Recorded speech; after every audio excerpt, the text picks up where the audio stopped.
তো আমরা তো এগুলা ঘরেই আছে। এই যে সজনে শাকটা, এটা এটা প্রচুর উপকার, এতে প্রচুর আয়রন আছে।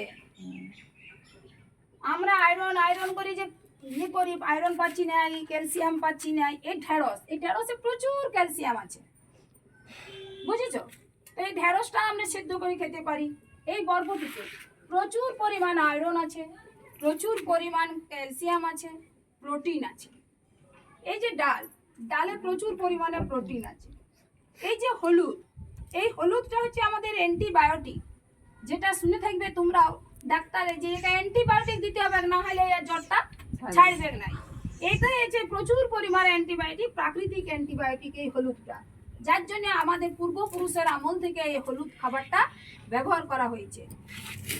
এই যে পেয়ারা, এই পেয়ারা আপেলের থেকেও ভালো, কারণ আপেলটা কবে তুলে বাসি খাচ্ছি, কিন্তু এটা আমি গাছের টাটকাটা খাচ্ছি।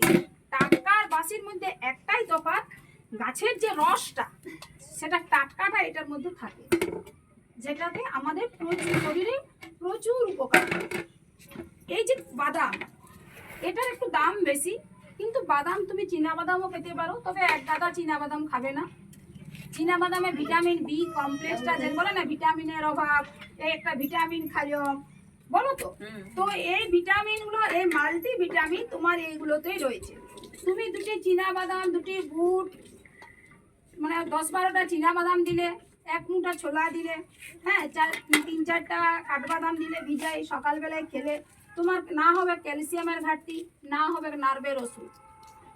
আর যদি সেটাকে আঁকুড় করে খাও বুটটা, তাহলে তোমাকে কখনো ভিটামিনের অভাবে করতে হবে না। আর ভিটামিনের অভাব যদি না থাকে, ভিটামিন বি কমপ্লেক্সের অভাব, তোমার কোনোদিন চুল উঠবে নাই, তোমার চামড়া পরিষ্কার থাকবে, সুন্দর থাকবে।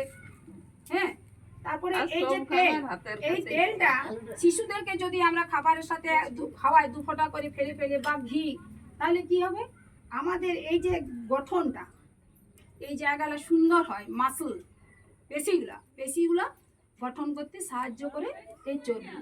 আর কি করে, এই চর্বিটা, এই যে তুমি 10 দিন অসুস্থ হচ্ছ, খাবার খেতে পারছো না, তখন ওই চর্বি তোমাকে খাবারটা যোগান দেবে, তুমি অত সহজে দুর্বল হবে না।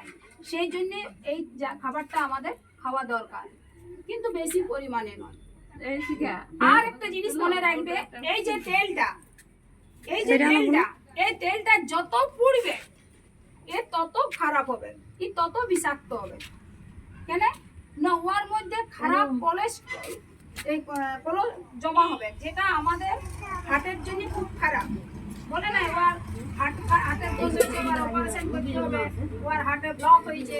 তো এই ব্লকটা হয়, এই যে তেল খাচ্ছি, এই চর্বিটা ওই শিরায় জমি যায়, দিয়ে শিরাগুলোকে বন্ধ করে দিই।